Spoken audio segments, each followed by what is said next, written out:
Hi everyone. This video of mine is basically a continuation to the video of my last week.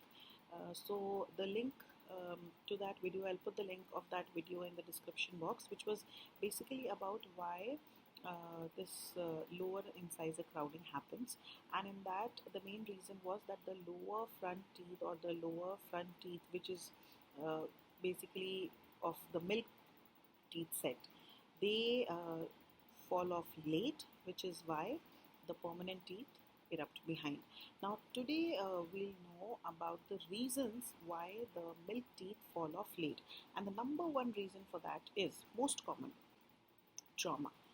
Most commonly what happens is, usually children while walking, while running, they tend to fall off on their faces when they're really young. Parents might not even recall that their children might have fallen at that age, like let's say at 3 years of age or at 4 years of age. So what happens is, when children, and usually they tend to fall on their face. Now when that happens, the most commonly affected tooth in such a case is the front teeth, either the upper front teeth or the lower front teeth. When that happens, at that particular moment you might not see anything. You will see, yes, the tooth is also fine, there's no bleeding, nothing. But what happens is, externally the tooth seems to be fine, but internally the nerve damage or the blood supply might have got damaged, because of which it so happens, if I try to explain you in layman language, it so happens that because of that trauma, the periodontal ligament, as you see in the very first picture on the left hand side, you see that the tooth, in between the tooth and the bone, that means that area where it is embedded in, you see there's this red outline, that is the periodontal ligament or the PDL. This PDL, this PDL gets crushed when the tooth is pushed inside its socket, right? Or this is what the internal trauma or internal injury that I'm talking about is. Now when that happens, when that PDL is lost, what happens is, there happens a union between the tooth directly to the bone, and that union is ankylosis. It's called ankylosis, wherein the PDL is now gone and the tooth is in direct contact with the bone. Now when that happens, when there is fusion, when there is ankylosis, obviously the tooth will not be able to resorb. The tooth will not be able to exfoliate to come out, so that the next tooth comes. That means the successor tooth, the permanent tooth, comes. So this is like a very basic layman language. It's in a very basic layman language that I'm trying to explain, so that you don't get confused. So this is the most common reason, that is trauma, number one. Number two, when the permanent tooth bud or the successor tooth bud is not there underneath that primary tooth bud. See, what happens is, there is this supposed theory that because the permanent teeth have to erupt, that is why they trigger the exfoliation process or the coming out process of the milk teeth. So this is how the roots of the milk teeth, they resorb and the permanent tooth buds erupt. Now it is said that when the permanent tooth buds are not there, not at all there itself in the bone, so because of their absence, that eruption process is not triggered, that resorption process of the primary teeth or the milk teeth is not triggered, and which is why it's still there in the mouth, and you have retained primary teeth, right? Over retained, I should say.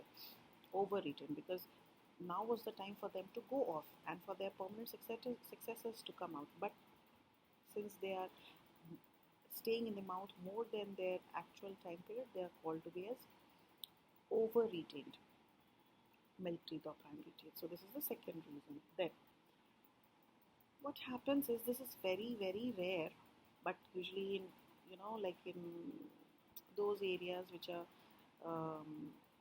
where the oral health facility is not available, in such areas, or the awareness, I should say, is not available, in such areas you will see that people have very less inclination towards having a proper oral hygiene. In that case, you will see that everything is fine, but you see all that deposit, we call that calculus.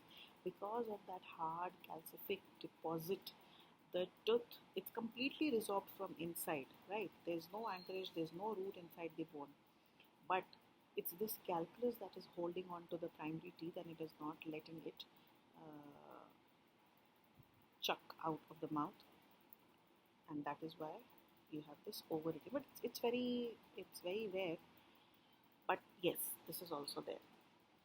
Then children these days, they are having a very soft eating habit.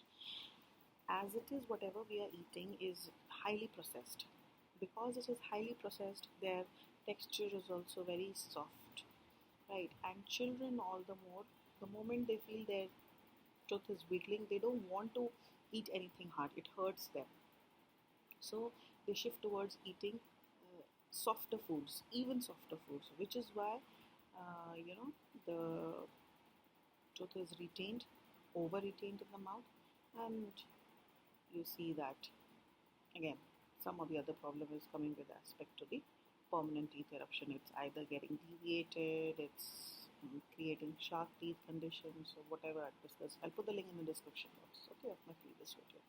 All that is mentioned in my previous video. So this is another reason that children eating very soft food items. That is why whenever a child is scared of getting his or her tooth extracted and his milk tooth is wobbling, we ask the parents to give the child hard foods like hard fruits, and tell them to chew on apples with their skins on, tell them to have hard guavas, like that. So this helps them to go on. But children these days, they don't want to go that way. Then any kind of endodontic treatment. Endodontic treatment in the sense that picture that I've shown here is of the root canal treatment that has been done on the milk tooth. And a root canal in a child is not called a root canal treatment, it's called a pulpectomy. If you want to know about what pulpectomy, pulpotomy, all that means, do let me know in the comment section. I'll make a video on that exclusively. So these are the names of all the endodontic treatments. So wherein the cavity was very deep and it had gone inside. Now you cannot just remove or fill the cavity with just filling. You need to go deep inside the tooth, clean everything up, and then put the medicament, as you can see in the radiograph also. So what happens in this case is, in this RCT or a pulpectomy that has been shown here, see, because of that white bulky cement that is there, though that white bulky cement is resorbable, it does resorb, though at a slightly slower rate than the bone, or I should say the root of the tooth. It does resorb, but because the bulk is there, and as it is, the material has got a slower resorption rate, which is why it takes longer for the tooth that has already been endodontically filled to fall off. Yeah. So yes, they do fall off, but it takes time. Certain cases where it is not falling, in that case you get it extracted by your dentist. So that's it. This is it for now. If you want to know about something else, you want to know about certain things that I mentioned in this video about endodontic procedures and all, the name of those treatments, if you want to know about them in detail in layman language, if you want to understand them in layman language, do let me know. I'll try to make it easier for you. And till then, take care. Bye.